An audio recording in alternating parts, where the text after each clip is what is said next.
স্মরণশক্তি লোপ পাওয়া বর্তমান খুব কমন একটি সমস্যা। সবার মধ্যে স্মরণশক্তি কমে যাওয়ার একটা প্রবণতা দেখা গেছে, প্রায় ইদানিং এটা পেয়ে যাই। সাধারণত বাচ্চাদের মধ্যেও এই প্রবণতাটা রয়ে গেছে। অনেক মা বাবারা এসে বলে বাচ্চা মনোযোগী না, পড়া মনে রাখতে পারছে না, পড়ায় মন বসছে না, রেজাল্ট ভালো হচ্ছে না, কারণ তারা মনে রাখতে পারছে না। বড়দের মধ্যেও ইদানিং এই প্রবণতা আছে, ছোট ছোট জিনিস ভুলে যাচ্ছেন, যেমন চাবিটা কোথায় রেখেছি, হয়তো ডকুমেন্টটা কোথায় রেখেছি ভুলে গিয়েছি, একটা কিছু নিয়ে যাওয়ার কথা ছিল ভুলে গিয়েছি।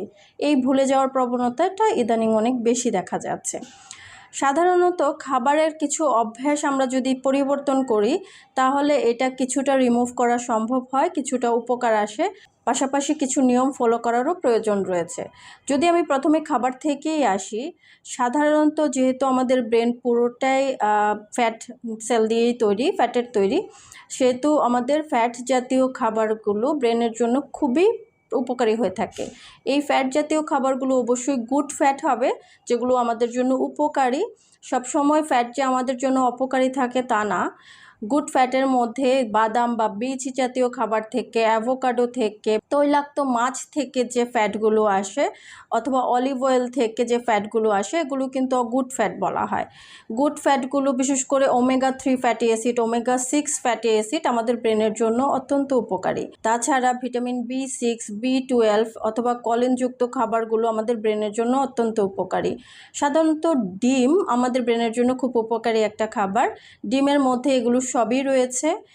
ডিম কুসুম সহই অবশ্যই খাবেন, কুসুমগুলোর মধ্যে এগুলো থেকে থাকে। তাছাড়া সামুদ্রিক মাছ বা ফ্যাটি ফিশ শুধু সামুদ্রিক মাছ থেকেই পাওয়া যায়, আমাদের দেশি মাছ থেকে পাওয়া যাবে না, বিদেশি থেকে আনতে হবে এমন কোনো কথা নাই। আমাদের দেশি মাছগুলোর মধ্যে কই, মলা, চাপিলা, ইলিশ, এগুলোতে পর্যাপ্ত পরিমাণে ওমেগা-3 ফ্যাটি অ্যাসিড থাকে। এগুলো ফ্যাটি ফিশ, এগুলো আপনাদের মেনুতে রাখতে পারছেন। তাছাড়া বীজ জাতীয় খাবার, বাদাম জাতীয় খাবার মেনুতে রাখতে পারছেন। প্রতিদিন যদি নিজের মুঠের 1 মুঠ বাদাম যদি আপনি খান তাহলে অবশ্যই ব্রেনের কার্যকারিতা বাড়বে। তাছাড়া গ্রিন টি বা থানকুনি পাতা আপনাদের মেনুতে রাখতে পারছেন, এগুলোও ব্রেনের কার্যকারিতা বাড়াতে সাহায্য করে থাকে। ব্রেনের কার্যকারিতা বাড়ানোর জন্য অবশ্যই ঘুম অত্যন্ত ইম্পর্ট্যান্ট একটা কাজ। রাতের ঘুম রাতে ক্লিয়ার করাটা জরুরি থাকে। ঘুম কম হলেও কিন্তু আমাদের ব্রেনের কার্যকারিতা বা মনে রাখার প্রবণতা কমে যায়। ঘুম খুবই ইম্পর্টেন্ট। রাতের ঘুম রাতে ক্লিয়ার করবেন, চেষ্টা করবেন 10টা-11টায় ঘুমিয়ে যেতে এবং সকাল 6টা-7টার মধ্যে উঠে যেতে। ন্যূনতম 6 থেকে 8 ঘন্টা ঘুম আমাদের মস্তিষ্কের কর্মক্ষমতা বাড়ায়। তাছাড়া ব্রেনের কিছু ব্যায়াম করতে পারেন। ব্রেনের ব্যায়াম বলতে আমি বোঝাচ্ছি যে এবাদত করা আমাদের মেন্টালি পিসফুল রাখে নিজেকে। আমরা খুব মানসিকভাবে শান্তি পাই, যেটা আমাদের ব্রেন ওয়ার্ক বাড়াতে সাহায্য করে। তাছাড়া মনে রাখার চেষ্টা করতে পারেন, লিখে রাখতে পারেন, অথবা সারাদিন কি কাজ করেছেন সেটা রাতের বেলা ঘুমানোর আগে রিকল করতে পারেন। রিকল করার চেষ্টা করলেও আমাদের ব্রেনের অ্যাক্টিভিটি বাড়বে, তখন আমাদের ব্রেন সেলগুলো কাজ করে থাকে।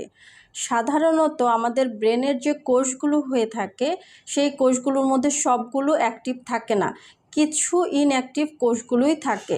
সেই ইনঅ্যাক্টিভ কোষগুলো যখন প্রয়োজন পড়ে তখন অ্যাক্টিভেট হয়। যখন আমরা এই ব্রেনের ব্যায়ামগুলো করব তখন অবশ্যই ওই কোষগুলো রিঅ্যাক্টিভেট হবে।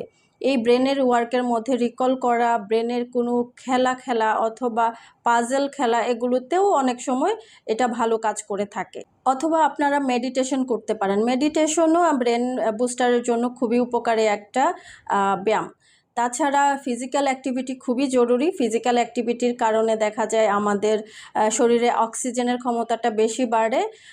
অক্সিজেনের ক্ষমতাটা বাড়ানোর জন্য, ব্রেন পর্যন্ত পৌঁছানোর জন্য সাধারণত কিন্তু আয়রনযুক্ত খাবারও খুবই ভালো কাজ করে থাকে। আয়রনযুক্ত খাবারের মধ্যে আমরা গরু বা খাসির কলিজা, শিং মাছ, মাগুর মাছ, চিংড়ি মাছ, সামুদ্রিক মাছ রাখতে পারছি, কবুতরের মাংসও রাখতে পারছি।